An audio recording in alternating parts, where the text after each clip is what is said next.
आज हम सभी माँ शारदा देवी के दर्शन करने के लिए मैहर आए हुए हैं और सुबह सुबह तैयार होकर के प्रसाद लेकर के यात्रा शुरू करने वाले हैं। यात्रा ऊपर जाने के दो रास्ते हैं। एक है सीढ़ी द्वारा, जो सामने आपको सीढ़ी दिखाई पड़ रही होंगी। इन सीढ़ियों से चढ़ करके ऊपर जाया जा सकता है। इन सीढ़ियों की संख्या 1050 है और दूसरे तरफ एक रोपवे की सुविधा भी है। साइड में रोपवे चल रहा है। इस रोपवे के द्वारा 116 रुपये की टिकट है, जहां से आप आसानी से जल्दी से जब पहुंच सकते हैं वहां पर और अपनी यात्रा शुरू कर वो दर्शन पा सकते हैं। और आने जाने का दोनों किराया 116 रुपये होता है। तो चलिए, अब हमारे फैमिली के मेंबर्स दो गुटों में बटे हुए हैं। हमारा फैमिली का एक गुट सीढ़ी से यात्रा करना चाहता है और हमारी माता जी जो कि काफ़ी वृद्ध हैं, तो उनको रोपवे का सहारा लेना पड़ेगा। तो चलिए शुरू करते हैं यात्रा यहाँ से दोनों स्टेप में। धन्यवाद। पहली सीढ़ी यहीं से शुरू हो जाती है और फिर 1050 सीढ़ियाँ चढ़नी पड़ती हैं। आप देख सकते हैं श्रद्धालुओं का तांता लगा हुआ है यहाँ पर। और सादा माता के दर्शन भी कर सकते हैं, टीवी में दर्शन हो रहे हैं। तो चलिए हम दोनों रास्ते से अपनी यात्रा शुरू करते हैं। कुछ हमारे फैमिली मेंबर्स सीढ़ी से यात्रा शुरू करने वाले हैं। सभी लोगों का प्लान रोपवे से बना है, फैमिली के मेंबर्स का। सब लोग चल रहे हैं। उन्नति, ये भंडारा है जो यहाँ पर चलता है 12 महीने। 15 रुपये का टोकन लगता है यहाँ पर। 11 बजे से 2 बजे तक भंडारा का समय होता है। अगर समय मिला तो हम लोग भी भंडारा ग्रहण करेंगे। सभी बच्चे तैयार हैं यात्रा के लिए। चलिए शुरू करते हैं यात्रा।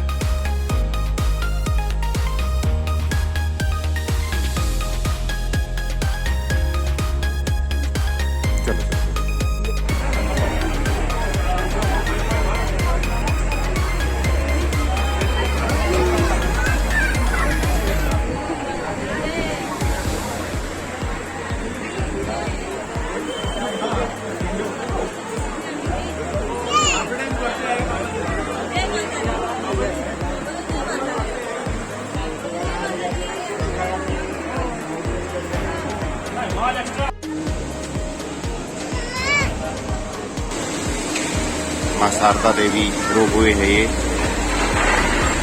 इसी रोपवे से हम लोग जाने वाले हैं ऊपर।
चलो।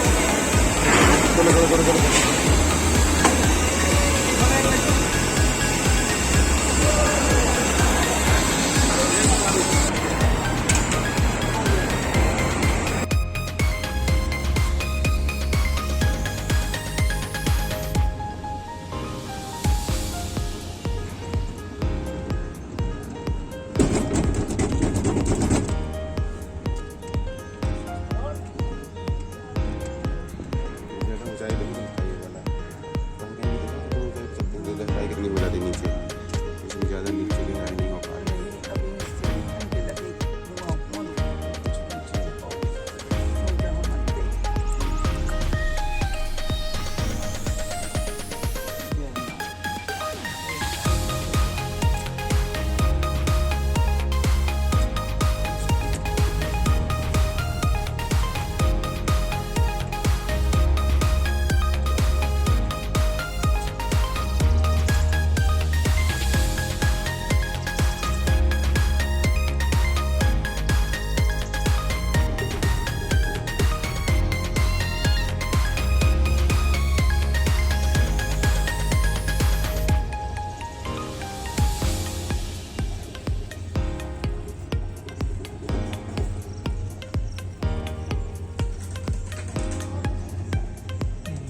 काफ़ी ऊंचाई पर हैं और माता जी के मुख्य परिसर पर आ चुके हैं। सभी लोग लाइन में लगे हुए हैं। थोड़ी देर में हम लोग दर्शन करेंगे, माँ का दर्शन करेंगे, हमारे फैमिली मेम्बर्स।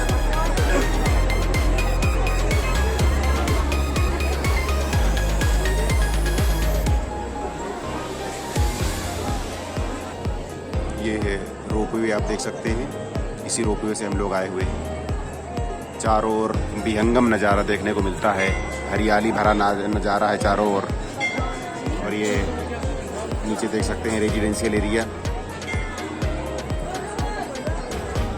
गेट पर देख सकते हैं, मुख्य गेट पर कितनी ज़्यादा श्रद्धालु लोगों इकट्ठा हो चुके हैं। दर्शनार्थियों का तांता लगा हुआ है यहाँ पर, लगातार आना जाना हो रहा है। पूरे दिन यही सिस्टम चलता रहता है।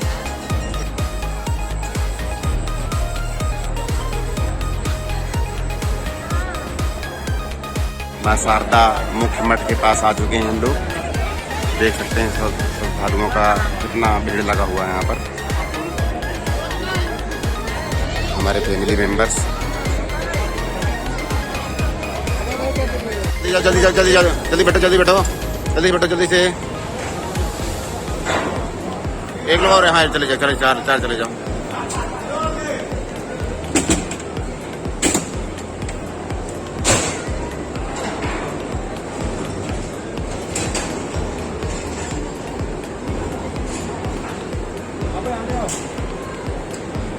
चलो मैं बैठना इसी में। हाँ,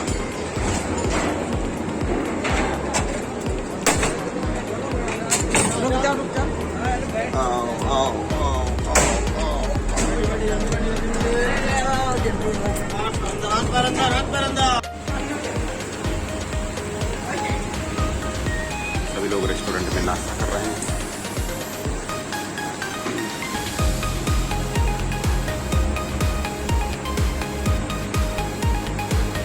बहुत ही अच्छा रेस्टोरेंट है, साफ सुथरा। यहाँ पर हमारे सभी फैमिली मेंबर्स नाश्ता कर रहे हैं।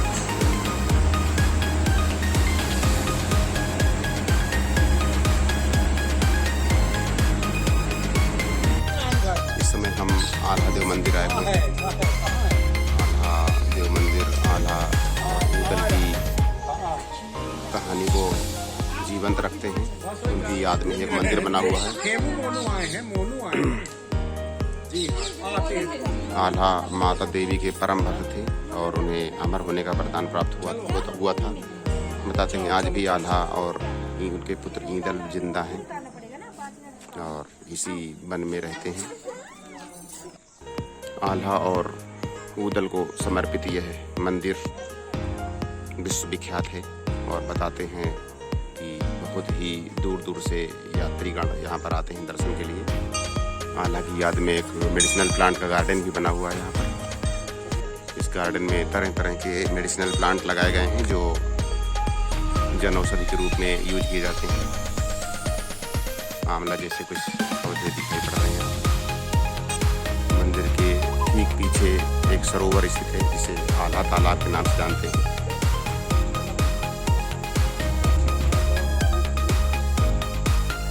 आज भी ऐसी मान्यता है कि आल्हा स्नान करके, इसी तालाब में स्नान करके सबसे पहले रोज देवी की पूजा अर्चना करते हैं।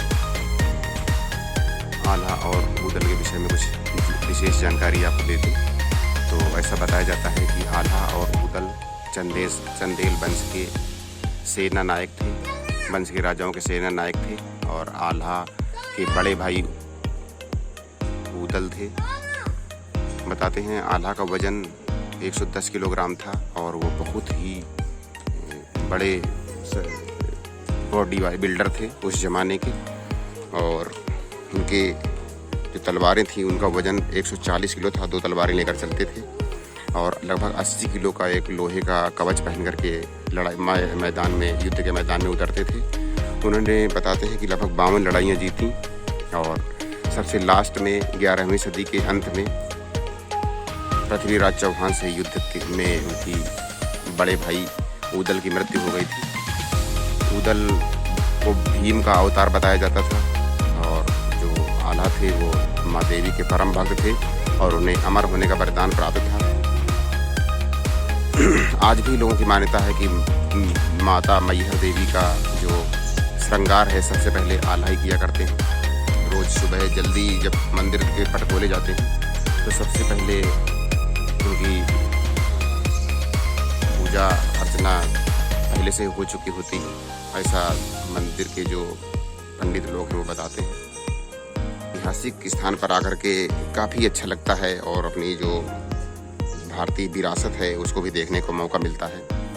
क्योंकि ये घटना बहुत पुरानी नहीं है, 900 या 10-1000 साल पुरानी है, फिर भी 1000 साल पुराना इतिहास एक इस जगह पर आज भी संजो कर रखा गया है ताकि आप आएँ और इन सभी वस्तु स्थितियों से रूबरू हों, आपको पता चले कि अपने भारत देश में इस प्रकार के सैनिक और सेना नायक भी हो चुके हैं जिनकी वीर गाथा आज भी लोग आल्हा काव्य के रूप में सुनते हैं। गांव-गांव पर आल्हा सुना जाता है। आल्हा जो एक ग्रंथ है जिसे काव्य रूप दिया गया है, वो आल्हा और उदल की वीरताओं को प्रदर्शित किया है। उनके एक भाई मलखान भी थे जिनकी पत्नी मछला नाम से विश्व विख्यात हैं। वो उस जमाने में सुंदरता की देवी कही जाती थी। मलखान के चचेरे भाई थे आल्हा और उदल के। उदल की तो मृत्यु हो गई थी, लेकिन आल्हा और उनके पुत्र ईदल को आज भी जिंदा हैं और बताते हैं कि इन्हीं वनों में, इन्हीं जंगलों में आज भी वो देखने को कभी कभी उनकी छायाएं देखने को मिल जाती हैं। और मंदिर मैहर के देवी के जो मंदिर है उसमें पूजन अर्चना भी करते हैं। आप देख सकते हैं इस समय हम आल्हा उदल के अखाड़े पर हैं और मंदिर पर हैं। उसके ठीक सामने आप देख सकते हैं देवी माँ का भव्य मंदिर दिखाई पड़ता है। इसी रास्ते से जो सामने रास्ता बना हुआ है, इसी रास्ते से आल्हा उदल यहाँ पर रोज स्नान करके आल्हा और सुबह मंदिर में पूजन अर्चना करते हैं सबसे पहले। ऐसी मान्यता है और यहाँ के जो पंडित जी लोग बताते हैं काफ़ी पुराने समय से प्रचलित है।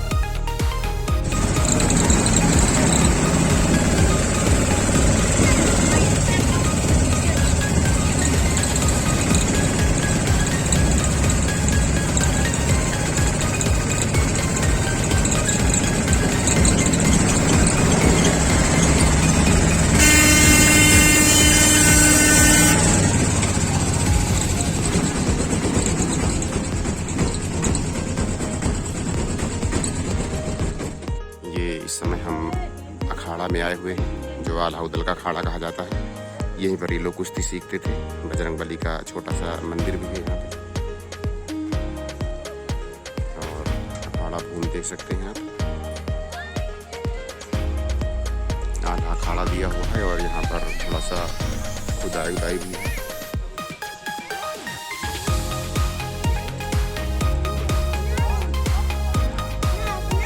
ये आल्हा का अखाड़ा है। खड़े होता सब लोग अखाड़ा देख लो जरा, एक बार फोटो भी बनवा लो इधर।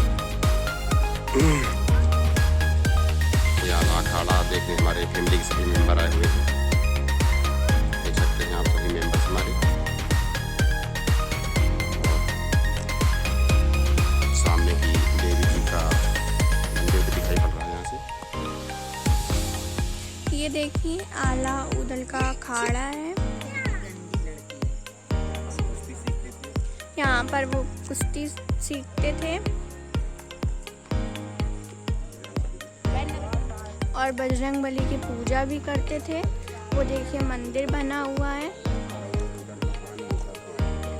आल्हा उदल और महान योद्धा थे और ये सामने देवी जी का मंदिर भी है।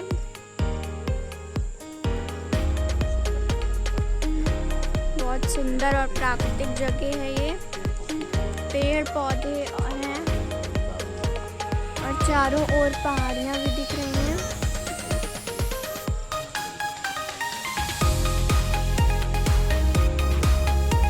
मम्मी लोग भी आई हैं, नानी भी आई हैं,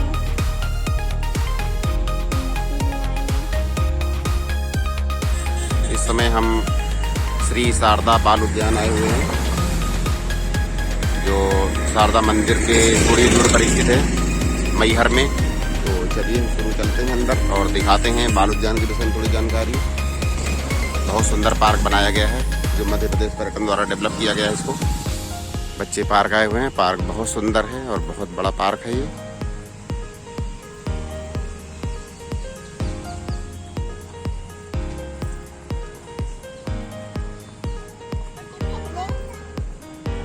उन्नति इसके अंदर घुसो।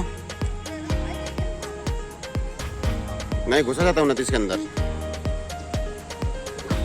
कुछ बच्चे ऊपर बैठ करके झूले के ऊपर बैठी हुई भावना और फोटो खिंचवा रही। उन्नति चढ़ नहीं पा रही वहां पर। आ जाओ उन्नति, तुम भी ऊपर नहीं छोड़ पाओगे।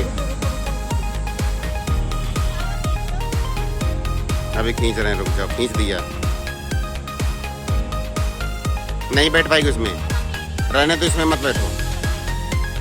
मौसी और प्रीति, माँ और बेटी एक जगह बैठ करके एंजॉय कर रही हैं फटीज का।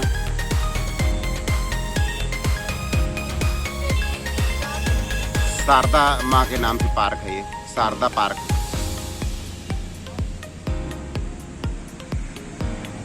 अब बहुत लोग जल्दी में रहते हैं सब लोग।